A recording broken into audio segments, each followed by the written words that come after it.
Bible గ్రంథంలో 4 సువార్తలు ఉన్నాయి. ఈ 4 సువార్తలలో జాగ్రత్తగా మనం పరిశీలిస్తే యేసుక్రీస్తు జన్మము మొదలుకొని మరణ పర్యాంతం వరకు ఈ 4 సువార్తలు వివరించడం కూలంకుషంగా జరిగింది.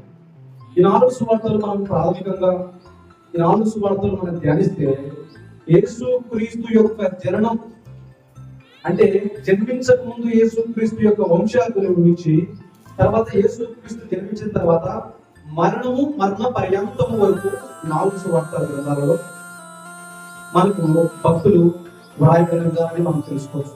బైబిల్ గ్రంథంలో 4 సువార్తలు ఉన్నాయి.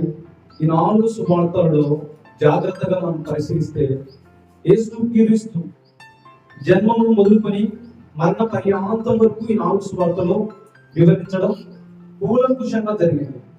ఈ 4 సువార్తలు మనం ప్రాథమికంగా